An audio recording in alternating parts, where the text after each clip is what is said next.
ಶಿವಕುಮಾರ್ ಪರವಾಗಿ BJP MLC Vishwanath batting ಮಾಡಿರೋದು ಯಾಕೆ?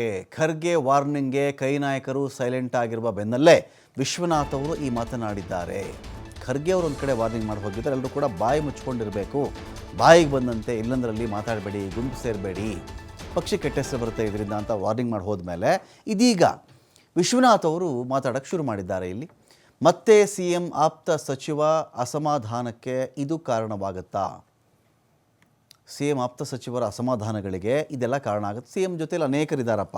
ಸೊ ಅವರೆಲ್ಲರೂ ಕೂಡ CM DK ಶಿವಕುಮಾರ್ ಅವರು CM ಆಗೋದು ತಪ್ಪಿಸೋಕ್ಕೆ ಯಾರಿಂದನೂ ಸಾಧ್ಯ ಇಲ್ಲ ಅಂತ ಹೇಳಿಬಿಟ್ಟಿದ್ದಾರಲ್ಲ, ಇದು CM ಜೊತೆಗಿನ ಅನೇಕ ಸಚಿವರುಗಳ ಅಸಮಾಧಾನ ಕಾರಣ ಆಗಿಬಿಡುತ್ತೆ ಅಂತ ಪ್ರಶ್ನೆ ಇದೆ. ಇಲ್ಲಿ ಈಗ ವಿಶ್ವನಾಥ್ ಮೂಲಕವಾಗಿಯೇ ಮುಖ್ಯಮಂತ್ರಿಗಳ ಆಪ್ತರಿಗೆ ಕೌಂಟರ್ ಕೊಡ್ತಾ ಇದ್ದಾರೆ DK ಶಿವಕುಮಾರ್ ಅವರು.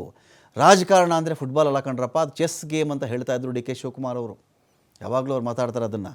ರಾಜಕಾರಣ ಅಂದರೆ ಫುಟ್ಬಾಲ್ ಥರ ಅಲ್ಲ, ಅದು ಚೆಸ್ ಗೇಮ್. ಯಾವ ಪಾನನ್ನು ಯಾವಾಗ ಎಷ್ಟು ನಡೆಗಳಲ್ಲಿ ನಡೆಸಬೇಕು ಅಂತ ನನಗೆ ಚೆನ್ನಾಗಿ ಗೊತ್ತಿದೆ.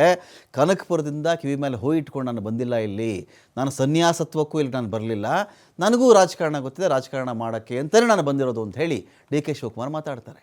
ಇದೀಗ ವಿಶ್ವನಾಥ್ ಮೂಲಕವಾಗಿಯೇ ಯಾರ್ಯಾರು DK ಶಿವಕುಮಾರ್ ಅವರ ವಿರೋಧಿಗಳಿದ್ದರು ಅವರಿಗೆ ವಾರ್ನ್ ಮಾಡುವಂತಹ, ಅವರಿಗೆ ಚುರುಕು ಮುಟ್ಟಿಸುವಂತಹ ಒಂದು ನಡೆ ನಡೆಸಿದ್ದಾರಾ DK ಶಿವಕುಮಾರ್ ಅಂತ ಪ್ರಶ್ನೆ.